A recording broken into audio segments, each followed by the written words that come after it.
Vamos falar agora de Igreja e Estado. Esse é um período em que aconteceram muitas turbulências na Igreja. É o período que nós vamos falar agora nessa segunda parte. Fala de toda uma crise na Igreja única no Ocidente. E o Dr. Lloyd Jones, quando ele fez essa palestra aqui, que eu tenho esse livrinho, tem também naquele livro maior, Discernindo os Tempos, tem essa mesma palestra dele, rememorando a Reforma. E aqui ele fala que os nossos dias são dias extremamente parecidos com os dias que antecederam a Reforma. Então prestem atenção nisso, né? Elementos dessa época, em termos de crise na Igreja, crise doutrinária, aumento de ritualismo, todo esse tipo de coisa está voltando para a Igreja, crise moral, inclusive, dentro da Igreja, crentes fracos, tudo isso aí são características que antecederam aquele período da Reforma e que nós vamos estar tratando aqui. Então prestem atenção com isso em mente, naquilo que a gente vai estudar daqui para frente. Vamos falar de Igreja e Estado. Igreja e Estado foi um problema sério nesse período, porque a grande questão aí era a questão da autoridade. Quem é que tem autoridade? Essa questão importunou toda a Idade Média. Porque havia basicamente duas visões. Uma visão que colocava Deus acima de tudo, depois o Papa, depois o Rei e depois o povo. Essa visão os papas gostavam bastante. A outra visão, e os reis nem um pouco, a outra visão era Deus em cima, depois o Rei, depois o Papa e depois o povo. O povo sempre está na pior, né? A única coisa que não muda é a posição de Deus, que por motivos óbvios, e a posição do povo, que é sempre lá embaixo, na pior condição possível, né? Tanto faz se é o Papa ou se é o Rei que estão em cima do povo, o povo está sempre mal. Essa posição segunda, os papas abominavam e os reis gostavam bastante. Então essa questão da autoridade sempre permeou a Idade Média e gerou uma série de crises que nós vamos começar a tratar agora. O professor Calhoun ilustra esse problema com um fato real da história, que é a história de Thomas Becket. Thomas Becket. Esse Thomas Becket foi arcebispo de Cantuária. Vocês já viram que esse arcebispo de Cantuária aparece muito, né? É sempre a principal função eclesiástica da Inglaterra. Ainda hoje é. Só que hoje na Igreja Anglicana, naquele período na Igreja Católica, Romana, certo? Esse Thomas Becket, ele era chanceler do rei Henrique II da Inglaterra. Chanceler, um primeiro-ministro, um braço direito, vamos dizer assim, do rei. Muito amigo do rei, o Thomas Becket, tanto que o rei colocou ele nessa posição. Ele era então o chanceler. Ele ficou durante 8 anos exercendo essa função, muito competente, o Thomas Becket. E ele eu sempre coloco as datas, ali eu não coloquei, né? O Thomas Becket nasceu em 1120 e morreu em 1170. O Henrique II tinha então o Thomas Becket como seu braço direito, só que havia uma outra função mais importante do que essa, lá na Inglaterra, mais importante do que a de braço direito do rei, que era a de arcebispo da Cantuária. E esse cargo ficou vago.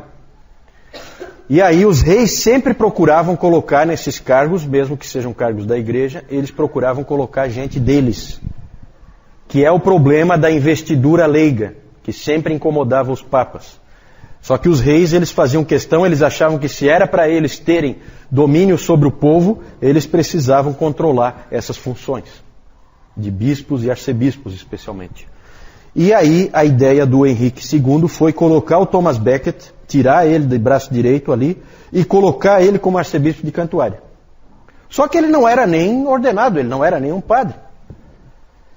Então, rapidamente, se providenciou ali, de alguma maneira, que ele fosse ordenado e se colocou o Thomas Becket nessa posição. E o rei Henrique II ficou bastante feliz com isso, porque tinha um homem da sua confiança ali. O problema é que Thomas Becket mudou. Parece que quando ele foi investido daquele cargo, dentro da igreja, ele entendeu que aquilo era uma responsabilidade dele, importante. Ele era um homem de assumir realmente as responsabilidades. E aí ele, então, parou de fazer o jogo do rei e chegou ao ponto de ir para Roma, entregar o cargo para recebê-lo de volta do Papa. Isso evidentemente, então ele foi a Roma, entregou o cargo de arcebispo e o Papa deu para ele de volta, dessa vez com legitimidade. E isso gerou então, havia ali um conflito entre Henrique II e o Papa, como sempre havia entre os reis e o Papa, nesse período. E aí o Henrique II então ficou frustrado, porque ele se sentia traído pelo que o Becket fez. O que acabou acontecendo nessa mudança de lealdade do Becket para com o rei, depois para com o Papa, 8 anos ele serviu o rei fielmente e depois mais 8 anos ele serviu o Papa fielmente. Isso incomodou o rei Henrique II e um dia o rei Henrique II disse na corte, ele chegou e exclamou o seguinte: eu queria que alguém desse um fim nesse bispo encrenqueiro. Essa foi a frase dele. Reis têm que tomar cuidado com o que dizem, mesmo que seja só uma força de expressão, porque ele disse isso e 4 dos cavaleiros dele saíram e foram até a catedral da Cantuária, invadiram a catedral. Tem uma história bonita em cima disso aí, né, que primeiro queriam esconder o Thomas Becket, porque ele foi avisado que vinham matar ele e tal, e aí ele então corajosamente disse que ninguém pode fechar as portas da igreja do Senhor, então ele mandou abrir. Então tem toda uma história bonita aí de coragem, de honra, né? E os 4 cavaleiros então do rei Henrique II entraram e invadiram a catedral e o mataram lá dentro da catedral, né? Tem até uma peça famosa na literatura inglesa que é Morte na Catedral, que conta essa história do Thomas Becket. Isso então em 1170 foi quando ele foi morto ali, aos 50 anos. O rei Henrique II passou dias de tristeza e arrependimento pela morte do Thomas Becket. Ninguém sabe até hoje se esse arrependimento foi genuíno ou foi fingido. Só que aí, nessa situação toda, a gente vê a luta entre igreja e Estado. Porque em 3 anos o Thomas Becket foi, primeiro, exaltado pelo Papa como um verdadeiro herói do cristianismo, e em 3 anos ele foi canonizado, um recorde. Certo? Por quê? Faz parte do jogo, né? Jogar o povo contra o rei. O rei que é meu inimigo, eu o Papa, o rei é meu inimigo, eu jogo o povo contra o rei. Né? E o rei tenta jogar o povo contra o Papa. Então é sempre esse problema assim, isso aí é o que a gente sempre vê acontecendo. Nesse caso aí havia o problema da investidura leiga, e também os reis gostavam muito, é um outro aspecto, os reis gostavam muito de colocar alguém deles controlando a igreja, por causa da taxação do clero, cobrar impostos do clero.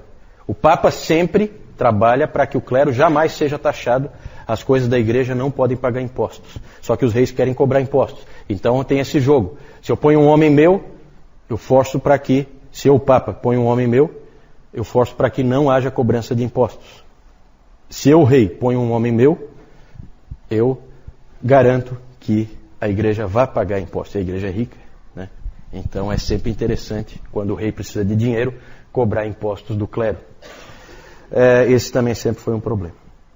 Por que o Henrique tinha que demonstrar tristeza e arrependimento? Nós não sabemos se foi genuíno ou não. Ele tinha sido amigo, grande amigo do Thomas Becket. Então não sabemos, pode até ter sido genuíno. Mas ele corria o risco de ser excomungado pelo Papa.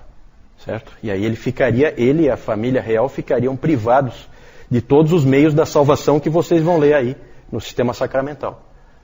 O sistema sacramental é a garantia de que a igreja dá de que você vai ser salvo. Quem te salva, na verdade, é a igreja. Se a igreja trancar a porta para ti, você não tem como ser salvo.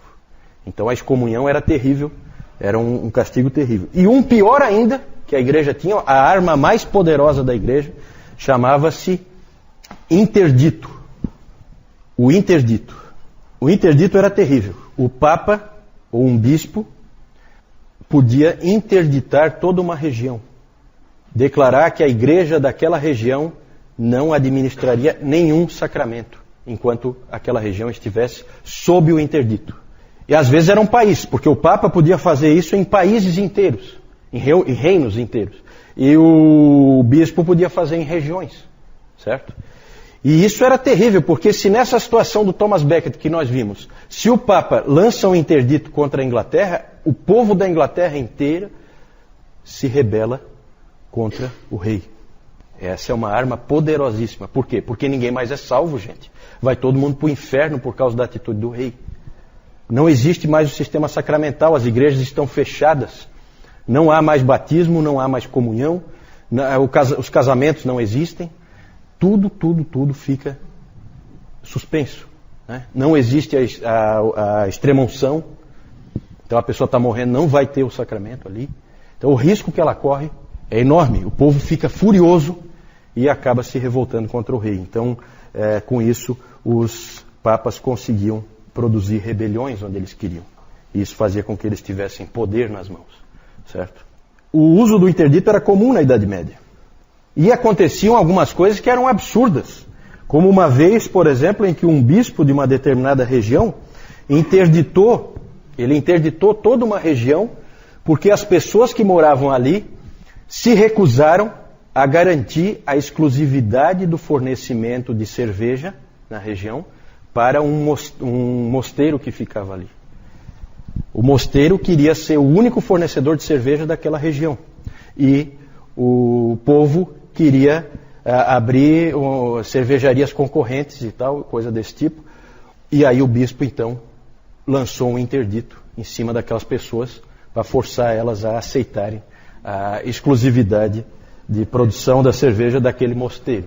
Certo? É mais ou menos estilo Ambev, né? Não sei se era o caso. É uma Ambev primitiva. Então, coisas absurdas, sabe? Se usava para essas barbaridades assim, que não tem sentido nenhum, né? Mas era o tipo da coisa que funcionava. Funcionava. Se você crê que a salvação vem por meio dos sacramentos, e os sacramentos são cortados, então a salvação é cortada. Vamos falar de uma outra luta, alguns anos depois. Esse é um episódio interessante da história da igreja. E essa ruína da igreja organizada, nós temos que agradecer a Deus por tudo que aconteceu aí. Porque isso abre as portas para a reforma. Né? Porque as pessoas percebem que a igreja é uma piada. Né? Isso faz com que as pessoas comecem a aceitar a possibilidade de que essa igreja esteja totalmente errada. Certo? Então isso foi usado nas mãos de Deus para produzir a reforma, levantar reformadores. Então nós vamos falar de uma outra luta, nós vamos falar de um Papa Bonifácio VIII. Era um homem velho já, 80 anos de idade, quando ele se tornou Papa, em 1294. Alguém disse que esse Papa Bonifácio VIII, apareceu como uma raposa, viveu como um rei e morreu como um cão. A luta de Bonifácio foi com Filipe IV da França, o rei da França. Os problemas de sempre, tá? Taxação do clero, tradicional, era um problema sempre. Investidura leiga, colocar pessoas que não são ordenadas, que não são da igreja, em funções eclesiásticas. E aí houve toda uma discussão entre eles. E o que acirrou de vez foi uma bula papal, uma carta do Papa, uma publicação do Papa, em que ele, chamada essa bula papal de Unum Sanctum Ecclesiam, uma igreja santa. Nessa bula, o Bonifácio, ele afirma a supremacia da igreja sobre os reis, dentro daquele modelo que a gente colocou lá no início. Então a igreja está sobre os reis, e ele alegou que o poder secular, quando o poder secular erra, o poder supremo, o Papa, tem o direito de corrigir e mandar fazer diferente. É isso que ele põe lá naquela bula, certo? E que quando o poder supremo, que é o Papa, erra, só Deus pode corrigir. Bem bolado, né? Bem bolado. Esse sujeito provavelmente nem acredita em Deus, né? Mas tudo é um jogo político, certo? E ele então lançou essa bula. Essa bula, tudo isso aí não é novo, tá? Tudo isso aí já vinha há muito tempo, ele só reforçou. Só que ele acrescentou nessa bula uma coisa nova. Ele disse que não há salvação para pessoas que não se submetem ao Papa. Então, ali naquela bula, ele disse o seguinte: a salvação de cada pessoa depende da submissão ao Papa. Se não se submeter ao Papa, você não tem salvação e está perdido. Né? Na verdade, o nosso Papa ali, recente aí, ele andou reforçando isso novamente, né? Deixando claro que isso continua sendo verdadeiro. Podem pensar o que quiserem. Só que ele não contava, na verdade essa bula, o Bonifácio tinha certeza que ele ia conseguir os efeitos de sempre, fazer o povo ficar do lado dele contra o rei. Só que ele não contava com uma coisa que estava surgindo nessa época, na virada do século XIII para o século XIV. Começou a surgir na cabeça das pessoas o nacionalismo. As pessoas começaram a se sentir pessoas pertencentes a nações. Então, as pessoas que viviam lá na França começaram a se sentir francesas. As pessoas que viviam na Inglaterra começaram a se sentir inglesas. Isso começa nesse período. Então, ele não conseguiu todo o apoio que ele queria, o Papa Bonifácio. Não deu tão certo o que ele imaginava. E o rei Filipe IV, da França, se julgou, então, poderoso, em condições de fazer frente ao Papa. E aí, então, ele convocou nobres da França e nobres do norte da Itália para que investissem contra esse Papa, que estava falando demais e que estava prejudicando os assuntos deles, dos nobres. Né? E realmente fizeram isso, montaram um exército, foram até Roma e capturaram o Papa. E ele foi preso, o Papa, e morreu na prisão como um cão, né? Como aquele cara disse. Chegou como uma raposa, viveu como um rei e morreu como um cão, né? Preso numa gaiola. O que aconteceu depois disso é o que é conhecido na história de cativeiro babilônico da igreja. Porque agora o papado estava nas mãos do rei da França. O rei da França tinha o controle da igreja, certo? Tanto que a sede da igreja deixa de ser Roma nesse período e passa a ser a cidade de Avignon, na França. Certo? Então é um fato bem interessante. Roma deixa de ser a sede da igreja romana. Muito esquisito. Devia ser Igreja Católica Avignoniana, né? Alguma coisa assim, não sei.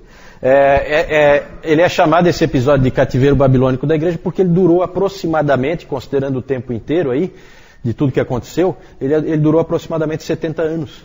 A semelhança do cativeiro babilônico dos israelitas. Né? Então foram 7 papas que estiveram à frente da igreja em Avignon, certo? Todos os cardeais, que são os que escolhem o papa, todos eles franceses, né? Então uma coisa totalmente controlada pelo rei da França, certo? Esses papas aí viviam que nem reis, num palácio em Avignon, certo? Com uma situação regalada, tranquila. Até o dia que Gregório XI, um desses papas, achou que, e aí se diz que houve muita influência da Catarina de Siena, que depois nós vamos falar dela bem rapidinho, só vamos citar. Esse Gregório XI voltou para Roma.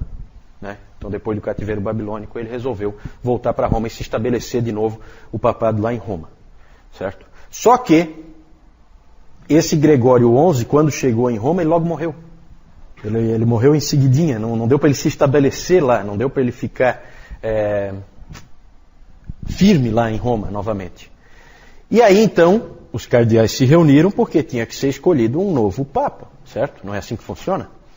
Os cardeais se reuniram em Roma e houve um conclave lá dos cardeais bastante conturbado, porque houve lá uma turba lá em Roma que invadiu várias vezes o local, certo? Colocando pressão em cima dos cardeais para que eles elegessem um papa italiano. Né? Depois de um reinado francês aí por um bom tempo, que fosse de novo escolhido um italiano. E na pressão eles acabaram de fato escolhendo um italiano, certo? Os cardeais. Só que quando eles saíram de Roma, depois da escolha desse novo papa, quando eles saíram, eles se arrependeram. E resolveram considerar nula aquela eleição e escolher um novo papa. Aí escolheram outro papa. Aí havia agora 2 papas, certo? A existência de 2 papas é um problema seríssimo para a igreja nesse período. É conhecido esse momento como o grande cisma do Ocidente, certo? Houve o grande cisma da igreja, Vocês lembram, 1054, separação entre Igreja Ortodoxa Oriental e Igreja Católica Romana, certo? E agora há o grande cisma do Ocidente. É a Igreja só do Ocidente se dividindo, ficando com 2 cabeças. Era assim que se via, certo? Isso gera um problema terrível, por quê? Porque os 2 papas é assim, um excomunga o outro, imediatamente. Isso é de cara. Um excomunga o outro, certo? Portanto, todos os que tiverem sob aquele papa excomungado, todos os sacramentos não têm validade alguma. Então, você escolher com que papa você fica é uma decisão difícil, certo? E essa era uma decisão que os reis tinham que tomar. É claro que o rei da França logo optou pelo papa francês, lógico, né? A Inglaterra, o que a França fizer, a Inglaterra faz o contrário. Então, a Inglaterra logo apoiou o papa italiano, romano. E a Escócia também. O que a Inglaterra fizer, ela faz ao contrário e sempre com a França, porque a Escócia sempre andou lado a lado com a França. A Escócia também logo apoiou o Papa francês. E o imperador ficou meio em cima do muro, meio na dúvida. Imperador, quando eu digo, pensem em Alemanha, tá? Porque o imperador que eu estou falando é o Santo Império Romano. O Santo Império Romano não é nem santo, nem império, nem romano. Né? Lembram disso? Né? O Carlos Magno foi o primeiro e tal. É um império germânico, certo? Não é exatamente a Alemanha, mas pega toda a Alemanha e partes ali da França, partes da Itália, né? Para a gente ter se localizar do ponto de vista geográfico. Passa a ter 2 papas, tem essa questão de como é que nós fazemos agora, quem é o papa verdadeiro, nós não sabemos, o que fazer. Uma das ideias que se achou foi, vamos convocar um concílio para resolver esse problema. Inclusive se chegou à ideia de repente, não, vamos eliminar a figura do Papa e vamos começar a governar a Igreja através de um concílio que se reúna regularmente e tome as decisões da Igreja. Tomar as decisões não mais uma pessoa, mas um colegiado, né? Essa foi uma ideia que surgiu. Essa ideia foi levada à frente e foi convocado um concílio na cidade de Pisa, na Itália, lá onde tem a torre, né? Torre de Pisa, e esse concílio acabou elegendo, então, um outro papa, certo? Um terceiro papa. O problema é que os outros 2 papas, que deviam renunciar, ignoraram o concílio, não deram bola para ele, e nenhum deles renunciou. Então agora se tem 3 papas. Então a situação não é das melhores, né? Realmente é uma situação complicada. Passou-se a ter 3 papas. Alexandre V, o Papa de Pisa, ele logo morreu e aí assumiu um sujeito que tinha sido um pirata mesmo, que assumiu o nome de João 23, certo? Aí algum de vocês pensa, não, mas João 23, conheço, foi um papa agora há pouco tempo, né? Justamente, os papas de Pisa foram todos considerados antipapas. Todos eles foram considerados, depois quando a Igreja Católica Romana conseguiu se restabelecer, então todos os que não faziam parte da linhagem que prevaleceu foram considerados antipapas, e então esse João 23 aí foi considerado que não é papa coisa nenhuma, né? E aí durante 500 anos ninguém pegou esse nome João, que era um dos mais comuns, tanto que estava já no 23, né? E ninguém mais pegou, porque era encrenca, né? Então quando o italiano lá, o Giuseppe Roncalli, assumiu esse nome em 1960, eu acho, né? Foi quando ele assumiu.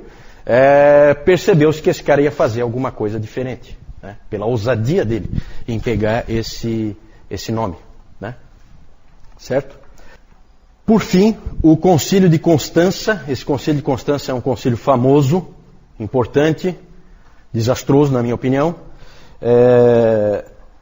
O Concílio de Constança em 1415, foi um concílio que durou 4 anos. Ele acabou organizando as coisas, o conciliarismo triunfou, passaria então a haver o governo da Igreja por um concílio, certo? Por incrível que pareça, a Igreja Católica Romana não foi sempre governada por papas, né? É claro que eles vão fingir que foram sempre e vão jurar de pé junto que foram, mas é mentira. Esse modelo então de conciliarismo triunfou, os 3 papas foram forçados, aí pela força mesmo, a abdicar, todos os 3, e eles abdicaram. e foi então eleito um novo Papa, Martinho V. E esse Papa, o problema é que esse Papa, logo que ele assumiu, ele gostou da condição de Papa e ele imediatamente proibiu que se apelasse a qualquer corte acima do Papa. Praticamente ele bloqueou o acesso ao concílio. E aí, rapidamente, voltou-se ao que era antes, agora com esse Papa Martinho V. E era sempre assim, né? Nesse período era assim, quando o Papa ficava fraco, os concílios ficavam fortes. Quando o Papa ficava forte, o concílio ficava fraco. E, no fim, o papado acabou ficando forte e acabou prevalecendo, e a ideia dos concílios foi abandonada completamente. Esses acontecimentos todos, esse desastre aí, foi importante para abrir o caminho para a reforma. E aqui nós estamos tratando de igreja e Estado, desses conflitos e tal que ocorreram, mas também eu já quero deixar claro para vocês, já falei antes dos clérigos que no Concílio de Latrão foram obrigados a vestir roupa diferente para serem identificados quando vão no prostíbulo, por exemplo, né? Mas também a situação do papado nesse período não era muito melhor. E é claro que a figura que logo vem à mente, quando se fala em absurdos cometidos por um Papa, absurdos morais, vem a figura do Papa Alexandre VI, mais conhecido como Rodrigo Borgia, certo? Os Borgia, né? Essa turma aí, devia ser os Corjas, né? Porque realmente era uma turminha que todo tipo de imoralidade eles cometeram, tá? O Rodrigo Borgia, ele foi nomeado Papa por influência do Calixto III, tio dele, que meio que forçou a barra para que ele fosse nomeado. Era um cargo meramente político.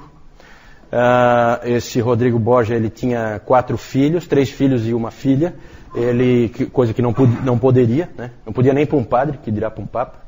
Ele colocou o filho dele, César, colocou como principal cardeal. Esse César acabou se tornando um dos homens mais poderosos da Europa, né? E eles tinham uma filha, Lucrécia Borgia, com quem tanto o Rodrigo como o César tinham um relacionamento incestuoso, né? Esse era o Papa que tinha nessa época, né? Um sujeito de primeira linha, né?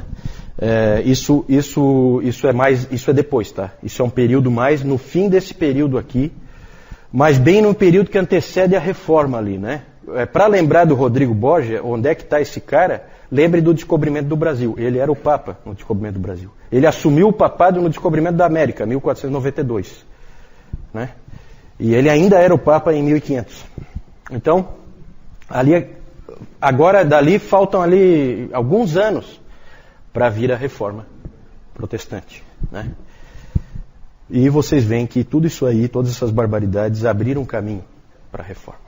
Né? Porque todo mundo via que essa igreja que havia ali era uma piada, né? Que de cristianismo ali não tinha absolutamente nada.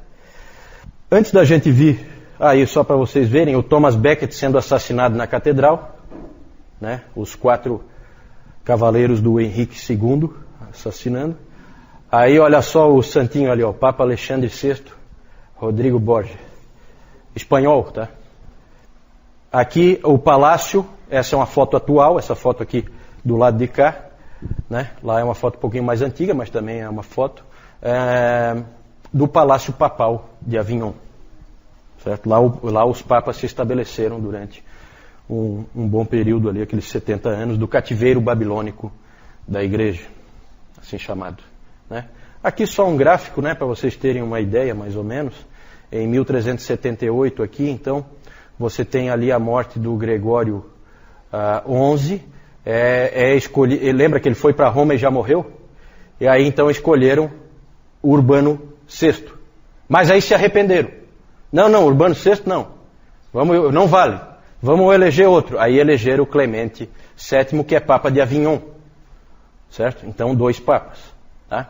Aí aqui continua Bonifácio IX, Benedito XIII, dos papas de Avignon. E aqui, então, o concílio de Pisa escolhe o Alexandre V esperando que os outros 2 abdiquem. Nem o Benedito XIII de Avignon abdicou, nem o Gregório XII de Roma abdicou. Então ficamos com 3 papas, certo? Aí os 3 foram forçados a abdicar, aqui o João XXIII, Gregório XII e Benedito XIII, e aí o Martinho V assumiu. Todos esses caras aqui não valem para a Igreja Católica Romana hoje. Esses de Avignon aqui, e nem esses aqui. Os outros de Avion, esses valem do cativeiro babilônico, né? Mas esses aqui que tinha junto, aí só vale essa linha aqui, ó. Os outros não valem, certo? Só para vocês se situarem aí. É o grande cisma do Ocidente.